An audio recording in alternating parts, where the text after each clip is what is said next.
Welcome back to Shibla's kitchen. അപ്പോൾ ഇന്ന് നമ്മൾ വന്നിട്ടുള്ളത് അടിപൊളി നല്ല ക്രിസ്പി ആയിട്ടുള്ള ഫ്രഞ്ച് ഫ്രൈസിൻ്റെ റെസിപ്പിയുമായിട്ടാണ്.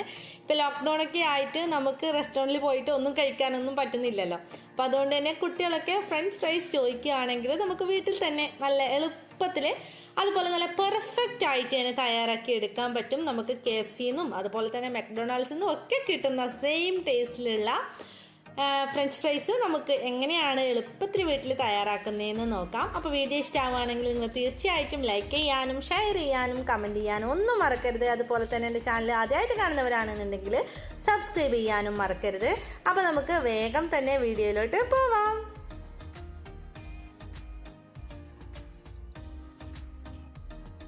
അപ്പോൾ ഈ ഫ്രഞ്ച് ഫ്രൈസ് തയ്യാറാക്കാനായിട്ട് ഞാനിവിടെ 4 ഉരുളക്കിഴങ്ങ് എടുത്തിട്ടുണ്ട്. അപ്പോൾ ഇത് തൊലിയൊക്കെ ഒന്ന് കളഞ്ഞിട്ട് ഒന്ന് കഴുകി എടുത്തിട്ടുണ്ട് കേട്ടോ ഞാൻ. എന്നിട്ട് നമ്മൾ ഇതുപോലെ ഇത് സ്ലൈസ് ആയിട്ട് കട്ട് ചെയ്തെടുക്കണം. ഒരുപാട് കട്ടിയിലല്ല, എന്നാൽ ഒരുപാട് തിന്നായിട്ടും അല്ല. ഈ ഒരു തിക്നെസ്സിൽ വേണം സ്ലൈസ് ആയിട്ട് ആദ്യം കട്ട് ചെയ്തെടുക്കാനായിട്ട്. ഇനിയിപ്പോൾ നമുക്ക് എല്ലാ പൊട്ടാറ്റോസും ഇതുപോലെ തന്നെ സ്ലൈസ് ആയിട്ട് കട്ട് ചെയ്തെടുക്കാം. അപ്പം ഞാൻ എല്ലാം സ്ലൈസ് ആയിട്ട് കട്ട് ചെയ്തെടുത്തിട്ടുണ്ട്. ഇനി നമുക്ക് അതിൽ നിന്നും ഓരോ സ്ലൈസ് എടുത്തിട്ട് ഇതുപോലെ നീളത്തിലും കൂടി കട്ട് ചെയ്തെടുക്കണം. അപ്പോൾ ഇങ്ങനെ കട്ട് ചെയ്തെടുത്തിട്ടാണ് നമുക്ക് ഫ്രഞ്ച് ഫ്രൈസ് കിട്ടുന്നത്. നല്ല നീളത്തിലുള്ളതല്ല കിട്ടുന്നത്. അപ്പോൾ നല്ല നീളത്തിലുള്ള പൊട്ടാറ്റോസ് നിങ്ങൾക്ക് കിട്ടുകയാണെങ്കിൽ അത് എടുക്കാൻ നോക്കുക. അപ്പോൾ നല്ല പെർഫെക്റ്റ് ആയിട്ട് നമുക്ക് ഷോപ്പിൽ നിന്നൊക്കെ കിട്ടുന്ന അതേ ഒരു ഫ്രഞ്ച് ഫ്രൈസ് തന്നെ കിട്ടും. ഇപ്പം ഞാൻ ഇതുപോലെ ഈ ഒരു തിക്നെസ്സിലാണ് കേട്ടോ പൊട്ടാറ്റോസ് കട്ട് ചെയ്തെടുത്തിട്ടുള്ളത്. ഇനി എല്ലാ സ്ലൈസസും ഇതുപോലെ പീസാക്കിയിട്ട് എടുക്കാം. ഇപ്പം ഞാൻ എല്ലാം പീസാക്കി എടുത്തിട്ടുണ്ട്. ഇനി നമുക്കിത് നല്ല തണുത്ത വെള്ളത്തിൽ കഴുകിയെടുക്കണം. അപ്പോൾ ഐസ് വാട്ടർ ഉണ്ടെന്നുണ്ടെങ്കിൽ ഐസ് വാട്ടർ ആണ് ഏറ്റവും നല്ലത്. ഇല്ലാന്നുണ്ടെങ്കിൽ നോർമൽ വാട്ടർ ആണെങ്കിലും കുഴപ്പമില്ല. ഇതിൽ മൊത്തത്തിൽ നല്ല സ്റ്റാർച്ച് ഉണ്ടാവും നമ്മുടെ ഉരുളക്കിഴങ്ങിൽ. അപ്പോൾ ആ സ്റ്റാർച്ചൊക്കെ ഒന്ന് പോയി കിട്ടാൻ വേണ്ടിയിട്ടാണ് നമ്മളിത് നന്നായിട്ട് കഴുകിയെടുക്കുന്നത്. ഒരു 3-4 വെള്ളത്തിൽ നന്നായിട്ട് കഴുകിയെടുക്കുക. എന്നിട്ട് നമുക്ക് തണുത്ത വെള്ളത്തിൽ ഇട്ടിട്ട് ഒരു 10 മുതൽ 15 മിനിറ്റ് വരെ നമുക്ക് തണുത്ത വെള്ളത്തിൽ ഇട്ട് വെക്കാം കേട്ടോ. 3-4 വെള്ളത്തിൽ കഴുകിയതിന് ശേഷം നല്ല ഐസ് വാട്ടറിൽ നമുക്ക് ഇട്ട് വെച്ചാൽ മതി. ഇപ്പം ഞാനിതൊരു 15 മിനിറ്റ് ഐസ് വാട്ടറിൽ ഇട്ട് വെച്ചിട്ടുണ്ട്. ഇനി നമുക്കിതൊന്ന് ഡ്രൈ ചെയ്തെടുക്കണം. അപ്പോൾ ഒരു ടിഷ്യൂ പേപ്പർ വെച്ചിട്ടോ അല്ലാന്നുണ്ടെങ്കിൽ നല്ലൊരു കോട്ടൺ ടവൽ വെച്ചിട്ടോ എങ്ങനെയായാലും കുഴപ്പമില്ല. ഇതാദ്യം ഒന്ന് നമുക്ക് ഡ്രൈ ചെയ്തെടുക്കണം. അപ്പോൾ ഇതുപോലെ ഒന്ന് ഡ്രൈ ചെയ്ത് എടുത്തതിന് ശേഷം നമ്മളൊന്ന് ചൂടുവെള്ളത്തിൽ ഇട്ടെടുക്കുന്നുണ്ട്. അപ്പം ഞാനിത് ഒന്ന് ഡ്രൈ ആവാൻ വെക്കുന്നതിനിടക്ക് അല്പം ചൂടുവെള്ളം വെച്ചിട്ടുണ്ട്. കുറച്ച് കണക്കൊന്നുമില്ല, ആ ഒരു ഫ്രഞ്ച് ഫ്രൈസ് മുങ്ങി നിൽക്കുന്ന രീതിയിൽ, ഉരുളക്കിഴങ്ങിൻ്റെ പീസ് മുങ്ങി നിൽക്കുന്ന രീതിയിലുള്ള വെള്ളം എടുത്താൽ മതി. എന്നിട്ട് നന്നായിട്ട് അതിങ്ങനെ തിളച്ച് വരുന്ന സമയത്ത് ഉപ്പിട്ടിട്ട് ഫ്ലെയിം ഓഫ് ചെയ്യുക. ഇപ്പം ഞാൻ ഫ്ലെയിം ഓഫ് ചെയ്തിട്ടുണ്ട്. തിളച്ച് വരുന്ന സമയത്ത് തന്നെ ഉപ്പിട്ടിട്ട് നന്നായിട്ട് മിക്സ് ചെയ്തിട്ട് ഫ്ലെയിം ഓഫ് ചെയ്തിട്ട് നമ്മൾ ആ ഒരു ഡ്രൈ ആക്കി എടുത്തിട്ടുള്ള ആ പൊട്ടറ്റോ പീസസ് ഉണ്ടല്ലോ, ആ പീസസ് ഈ വെള്ളത്തിലോട്ട് ചേർത്ത് കൊടുക്കാം. എന്നിട്ട് നമ്മൾ ഈ ഒരു വെള്ളത്തിൽ ഇതൊരു 5 മിനിറ്റിൽ കൂടുതലാവാൻ പാടില്ല. 4 മുതൽ 5 മിനിറ്റ് വരെ ഇട്ട് വെക്കാം കേട്ടോ. അതൊരു ഹാഫ് കുക്കായി കിട്ടാൻ വേണ്ടിയിട്ടാണ്. നമ്മളിത് എണ്ണയിലിട്ടിട്ട് വറുത്തെടുക്കുന്നതല്ലേ, അപ്പോൾ ഉൾഭാഗമൊക്കെ നന്നായിട്ട് വേവാൻ വേണ്ടിയിട്ടാണ്. പിന്നെ അല്പം ഉപ്പ് രസം കൂടി ഈ ഒരു ഫ്രഞ്ച് ഫ്രൈസിലോട്ട് കിട്ടാൻ വേണ്ടിയിട്ടാണ് കേട്ടോ നമ്മളിങ്ങനെ ചെയ്യുന്നത്. ഇപ്പം ഇത് 5 മിനിറ്റ് ആയിട്ടുണ്ട്. 5 മിനിറ്റിന് ശേഷം നമ്മളിത് മാറ്റിയെടുക്കാം. ആ വെള്ളത്തിന്റെ ചൂട് നന്നായിട്ട് കറക്റ്റ് ശ്രദ്ധിക്കണം കേട്ടോ. നല്ല തിളച്ച വെള്ളം ഓഫ് ചെയ്തിട്ട് 5 മിനിറ്റ് ഇട്ട് വെച്ചാൽ മതി. ഒരിക്കലും ഈ ഒരു പൊട്ടാറ്റോസ് ഇട്ടിട്ട് ഫ്ലെയിം ഓൺ ചെയ്യരുത്. ഇനി നമ്മളിത് നന്നായിട്ട് തന്നെ തുടച്ചെടുക്കണം. ആദ്യം തുടച്ചെടുത്ത പോലെയല്ല, ഇപ്പം നന്നായിട്ട് ഒട്ടും വെള്ളത്തിന്റെ അംശമൊന്നും ഇല്ലാണ്ട് തന്നെ നന്നായിട്ട് തുടച്ചെടുക്കണം.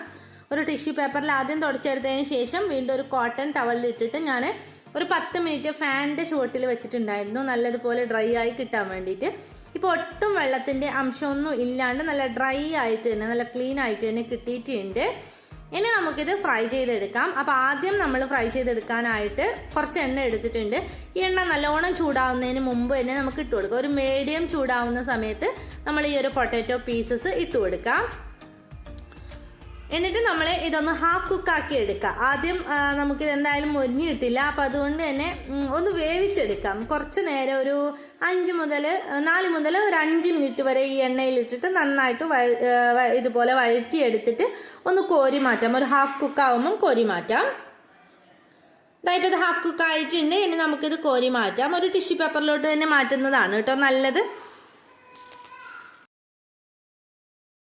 ഇതായപ്പോൾ നമ്മുടെ ഫ്രഞ്ച് ഫ്രൈസ് എല്ലാം കൂടി ഞാൻ ഒരു പ്രാവശ്യം ഫ്രൈ ചെയ്ത് എടുത്തിട്ടുണ്ട്. ഇനി നമുക്ക് ഇതിന്റെ എണ്ണ ഒന്ന് അധികം വരുന്ന എണ്ണയ്ക്ക് ഒരു ടിഷ്യൂ പേപ്പർ വെച്ചിട്ട് മാക്സിമം ഒന്ന് തുടച്ച് കളയാം. ഇതാ കണ്ടില്ലേ, ഇപ്പൊ നല്ല വെന്തിട്ടുണ്ട്, പക്ഷെ ക്രിസ്പി ആയിട്ടില്ല. ഇനി നമ്മളിത് ഒന്നും കൂടി ഫ്രൈ ചെയ്ത് എടുക്കുന്നുണ്ട്. അപ്പോഴാണ് നല്ല പെർഫെക്റ്റ് ആയിട്ട് നമുക്ക് ഹോട്ടലിൽ നിന്നൊക്കെ കിട്ടുന്ന അതേ ഒരു രീതിയിലുള്ള ഫ്രഞ്ച് ഫ്രൈസ് ആവുന്നത്. അപ്പൊ അതിന് ശ്രദ്ധിക്കേണ്ട കാര്യം എന്താന്ന് വെച്ചാൽ നല്ല ചൂടായ എണ്ണയിൽ ഇടണം. ആദ്യം ഇടുമ്പം ഒരു മീഡിയം ചൂടായ എണ്ണയിൽ ഇട്ടാൽ മതി. രണ്ടാമത് നമ്മൾ ഫ്രൈ ചെയ്ത് എടുക്കുമ്പം നല്ല ഏറ്റവും ചൂടുള്ള എണ്ണയിൽ ഇടുക. എന്നിട്ട് പെട്ടെന്ന് തന്നെ ഒന്ന് വറുത്ത് കോരി മാറ്റുക എന്നുള്ളതാണ്. നമ്മൾ എണ്ണയിൽ ഇട്ട പാടെ തന്നെ ആ ഒരു ബ്രൗൺ കളർ ആയി തുടങ്ങും. നമ്മൾ എന്തായാലും ഒരു അരിപ്പക്കയൽ എന്നാണ് ഞങ്ങൾ പറയുന്നത്. അപ്പോൾ ആ ഒരു ഇത് വെച്ചിട്ട് നന്നായിട്ട് ഇതുപോലെ ഒന്ന് ഇളക്കി കൊടുക്കുക. ഇളക്കി കൊടുത്തിട്ട് നല്ല ഗോൾഡൻ ബ്രൗൺ കളർ ആവുന്നത് വരെ ഇത് ഫ്രൈ ചെയ്തെടുക്കണം. അപ്പോൾ ആദ്യത്തേന് നമ്മൾ എത്ര ഇട്ടിട്ട് ഇതുപോലെ ഇളക്കി കൊടുത്താലും ബ്രൗൺ കളർ ആവില്ല. അപ്പോൾ അതുകൊണ്ടാണ് ആദ്യം നമ്മളൊന്ന് മാറ്റിയിട്ട് അത് തണുത്തതിന് ശേഷം, അപ്പോൾ തണുത്തതിന് ശേഷമാണ് കേട്ടോ, ആ എണ്ണയൊക്കെ മാക്സിമം ഒന്ന് തുടച്ച് കളഞ്ഞിട്ട് ഒന്ന് തണുത്തതിന് ശേഷം വീണ്ടും നല്ല ഹൈ ഫ്ലെയിമിൽ ഇട്ടിട്ട് നല്ല ചൂടായ എണ്ണയിൽ ഇട്ടിട്ട് ഇതുപോലെ വറുത്തെടുക്കുമ്പം നല്ല രീതിയിലുള്ള നല്ല അടിപൊളി ടേസ്റ്റിലുള്ള ഫ്രഞ്ച് ഫ്രൈസ് തന്നെ നമുക്ക് കിട്ടുന്നതാണ്. ഇടുമ്പം മൊത്തത്തിൽ അങ്ങ് വാരി വലിച്ചിടാണ്ട് ബാച്ച് ആയിട്ട് ഇടുക. ഒരു 2-3 ബാച്ച് ആയിട്ടൊക്കെ ഇടുക. പിന്നെ നിങ്ങൾക്ക് ഇത് എപ്പം വേണമെങ്കിലും ഫ്രൈ ചെയ്ത് എടുക്കാം. എങ്ങനെയാന്ന് വെച്ചാൽ നമ്മൾ ആ ഒരു ചൂടുവെള്ളത്തിലൊക്കെ ഇട്ടിട്ട് ഡ്രൈ ചെയ്തിട്ട് നമ്മളൊരു എയർ ടൈറ്റ് ആയിട്ടുള്ള കണ്ടെയ്നറിൽ ഇട്ട് വെച്ചാൽ മതി. എന്നിട്ട് ഫ്രീസറിൽ വെച്ചാൽ മതി. ഫ്രീസറിൽ വെച്ചിട്ട് നമുക്ക് എപ്പോൾ ഫ്രൈ ചെയ്തെടുക്കണം എന്ന് തോന്നിയാലും അപ്പോൾ ഫ്രൈ ചെയ്തെടുക്കാം. ഇല്ലാന്നുണ്ടെങ്കിൽ ആദ്യം ഒന്ന് ഹാഫ് ഫ്രൈ ചെയ്തെടുക്കുന്നില്ലേ, ആ ഒരു ഹാഫ് ഫ്രൈ ചെയ്തെടുത്തത് എയർ ടൈറ്റ് ആയിട്ടുള്ള കണ്ടെയ്നറിൽ വെച്ചാലും മതി. ഇതാ കണ്ടില്ലേ, ഇപ്പം എത്ര പെർഫെക്റ്റ് ആയിട്ടുള്ള ഫ്രഞ്ച് ഫ്രൈസ് ആണ് നമുക്ക് കിട്ടിയിട്ടുള്ളത് എന്ന്. അപ്പം നല്ല ക്രിസ്പിയുമാണ്, പുറംഭാഗം നല്ല ക്രിസ്പിയുമാണ്, ഉള്ളിൽ നല്ല സോഫ്റ്റുമാണ്. അപ്പോൾ ഇത് എല്ലാവരും തീർച്ചയായിട്ടും ട്രൈ ചെയ്ത് നോക്കുക. കുട്ടികൾക്കൊക്കെ തയ്യാറാക്കി കൊടുക്കുക. നിങ്ങളുടെ ഫീഡ്ബാക്ക്സ് എന്തായാലും നിങ്ങൾ കമൻ്റ് ആയിട്ട് തന്നെ അറിയിക്കാൻ മറക്കരുത്. അതുപോലെ ഞാൻ ഒരുപാട് റെസിപ്പീസ് അപ്ലോഡ് ചെയ്തിട്ടുണ്ട്, അതൊക്കെ കാണാൻ നിങ്ങൾ തീർച്ചയായിട്ടും മറക്കരുത്. അപ്പോൾ ട്രൈ ചെയ്ത് നോക്കിയിട്ട് നിങ്ങൾ എന്തായാലും കമൻറ്റ് തന്നെ അറിയിക്കണം കേട്ടോ.